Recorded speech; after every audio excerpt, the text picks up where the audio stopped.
नमस्कार दोस्तों। खबर और मनोरंजन का अड्डा मीडिया पार्क में आपका एक बार फिर स्वागत है। आइए आज हम एक नए मुद्दे के साथ मन की बात कार्यक्रम में उपस्थित हुए हैं। आज हम आपको मन की बात कार्यक्रम में एक ऐसे मुद्दे के बारे में जिक्र करने जा रहे हैं जिसकी मांग उत्तराखंड की जनता बड़े लंबे समय से कर रही है। उत्तराखंड राज्य बनने के बाद जहां सरकार की अनदेखी का शिकार होते हुए प्रदेश की जनता अपने आप को ठगा सा महसूस करती है। जी हां, हमारे प्रदेश की जनता इस बात को मानती है कि सरकार की इच्छा शक्ति की कमी, सरकार के नुमाइंदे, जनप्रतिनिधि एवं नेताओं के स्वहित के चलते जो अहम मुद्दा जिस वजह से उत्तराखंड राज्य का निर्माण किया गया वो वजह ही अब समाप्त हो गई है। प्रदेश के गठन के साथ ही और राज्य निर्माण के दिन से ही सर्वप्रथम हिमाचल प्रदेश को मॉडल राज्य मानते हुए उत्तराखंड में जो नियमावली बननी थी उस प्रकार से हमारे प्रदेश की नियमावली नहीं बन पाई और एक मॉडल स्टेट हमने गुजरात को माना और हम गुजरात का अनुसरण करने लगे, जिससे प्रदेश को भारी नुकसान हुआ। प्रदेश के गठन के साथ ही जब 9 नवंबर 2000 को उत्तराखंड राज्य का जब निर्माण हुआ, जब गठन हुआ, उस समय जो तत्कालीन भारतीय जनता पार्टी के जो नेतागण थे, जो हमारे जनप्रतिनिधि थे, जो नुमाइंदे थे, उन्होंने इस ओर कतई ध्यान नहीं दिया, जिसकी भारी कीमत आज हमारे प्रदेश के लोगों को उठानी पड़ रही है। भू कानून और मूल निवास का जो मुद्दा है वो बहुत अहम मुद्दा है। इतने वर्षों के संघर्ष के बाद आज 23 वर्ष बीतने के पश्चात भी उत्तराखंड की जनता खुद को ठगा सा महसूस करती है। भू कानून के ना होने के चलते आज प्रदेश में जमीन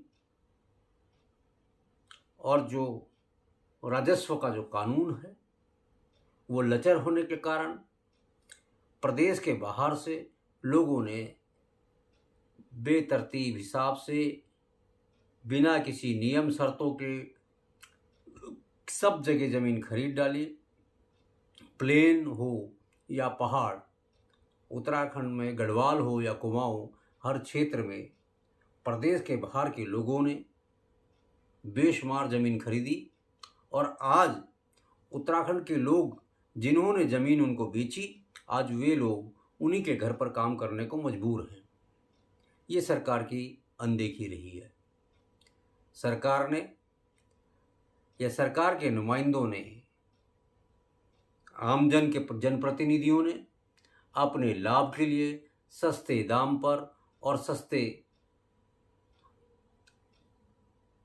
सस्ते दाम पर और लचर कानून के जरिए उत्तराखंड की आधी से ज़्यादा ज़मीन बेच डाली और भू कानून ना होने के चलते यहाँ पर भारी नुकसान हुआ है। हिमाचल प्रदेश में आज भी बड़ा सुंदर प्रदेश है।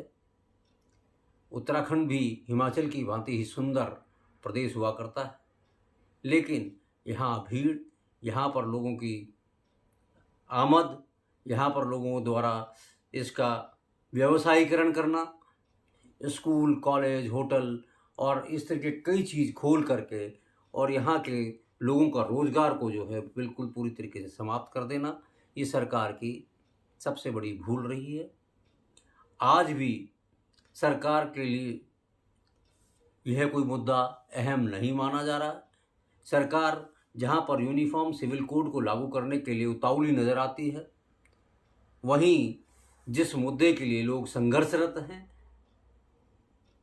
जिस मुद्दे को लेकर के, जिन भावनाओं को लेकर के उत्तराखंड राज्य का गठन किया गया, उन मुद्दों को आज भी कोई भी सरकार, चाहे वो कांग्रेस की सरकार रही हो या बीजेपी की सरकार रही हो, किसी ने ध्यान नहीं दिया, क्योंकि हर कोई अपना लाभ लेता रहा और प्रदेश को गर्त में धकेलता रहा। हमारी सरकार से विनती है, प्रार्थना है उत्तराखंड के लोगों की तरफ से, आम जन की तरफ से, कि जन की बात सुने और जन की भावनाओं का आदर करते हुए उत्तराखंड में यथाशीघ्र भू कानून लागू करें, और जो अब से पहले जितने भी भूमि आवंटित हुए हैं या खरीदे गए हैं, उन सब की रजिस्ट्री निरस्त करके जनता को राहत दें। उनको जो मुआवजा दिया जाना चाहिए वो मुआवजा सरकार दे, और उन ज़मीनों को जो 2000 के बाद बिक्री हैं उस पर लगाम लगाने की कोशिश करें। भू कानून के माध्यम से सरकार आमजन की भावनाओं का सम्मान करेगी और मूल निवास के माध्यम से यहाँ की जनता का, उत्तराखंड के आंदोलन का सम्मान होगा। इसलिए सरकार को इस पर विशेष ध्यान देना चाहिए, चाहे वो केंद्र सरकार हो चाहे वो राज्य सरकार हो। यहाँ की जनता भू कानून को लाना चाहती है, उनकी मांग है, बहुत लंबे समय से चली आ रही है, लोग इस पे संघर्ष कर रहे हैं, रोज़ धरने प्रदर्शन होते हैं, लेकिन सरकार के कानों में जूं तक नहीं रेंग रही है। हर चुनाव पर ये एक मुद्दे का विषय होता है, पार्टियां इसको मुद्दा बनाती हैं कि भू कानून लाएंगे, आप हमको वोट दीजिए, लेकिन ऐसा कभी नहीं हुआ कि किसी भी सरकार ने इस पर कोई इंटरेस्ट दिखाया हो। हम सरकार के पास ये मुद्दे पहुंचाने का प्रयास कर रहे हैं, जनता की भावनाओं को पहुंचाने का कार्य कर रहे हैं। जन की बात के माध्यम से हम सरकार को ये मुद्दा उजागर करने का प्रयास कर रहे हैं कि इस पर यथाशीघ्र कार्य किया जाए और उत्तराखंड की बची कुची ज़मीन, उत्तराखंड के लोगों की भावना, उत्तराखंड के लोगों का संघर्ष, उत्तराखंड के लोगों का जो रोजगार का मुद्दा है, उनको आप जो है गौर करें और इस पर यथाशीघ्र कार्रवाई करने का प्रयास करें। हिमाचल के तर्ज पर भू कानून का लाया जाना अति आवश्यक है। बाहरी लोगों को स्वामित्व वाली भूमि ना दी जाए, उनको फ्लैट्स दिए जाए, उनको लीज पर ज़मीन दी जाए, लेकिन उन पर मालिकाना हक जो है ज़मीन का ना हो। इस पर सरकार ध्यान दे, जबकि ऐसा हुआ नहीं है अभी तक। उत्तराखंड के सभी नदी नाले खालों पर लोगों ने कब्जा कर दिया है, स्कूल बन गए हैं, कॉलेज बन गए हैं, नदी नाले खालों पर बिल्डिंगें बनी हैं, अपार्टमेंट्स बने हैं, शॉपिंग सेंटर बने हैं, लेकिन सरकार चुप्पी साधे बैठी है। और इसका सबसे ज़्यादा नुकसान इसका देहरादून मसूरी विकास प्राधिकरण ने जो नक्शा पास करने के नाम पर ऐसे ऐसे भूमियों को उन्होंने नक्शा पास किया, उनका लेआउट पास किया जो इसके काबिल नहीं थे।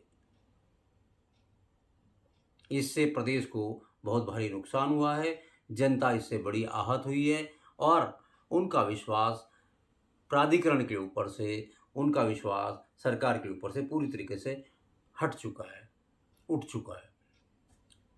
देहरादून ही नहीं, मसूरी आप देख लें। मसूरी में कुठाल गेट से लेकर के मसूरी तक दोनों ओर सड़क के दोनों ओर निर्माण हुए हैं, अवैध निर्माण हुए हैं।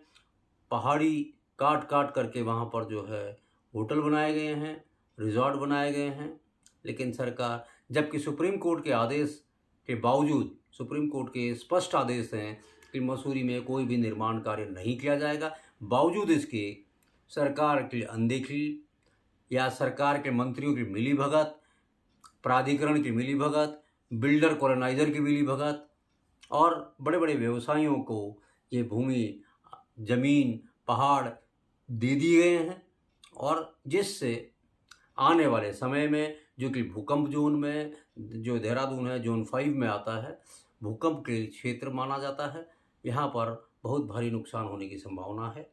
इससे जन और धन दोनों की बहुत ज़बरदस्त हानि होने वाली है। सरकार इस पर चेतने की अति आवश्यकता है। सरकार इस पर काम करे और जनता की भावनाओं का सम्मान करते हुए यथाशीघ्र भू कानून लागू करे और मूल निवास के मुद्दे को भी इसमें लागू करे। इस कड़ी में बस इतना ही। एक नए मुद्दे के साथ फिर हम उपस्थित होंगे अपने अगले कार्यक्रम में, जन की बात में। अब तब तक आप देखते रहिए खबर और मनोरंजन का अड्डा मीडिया पार्क, और मुझको दीजिए इजाज़त। नमस्कार।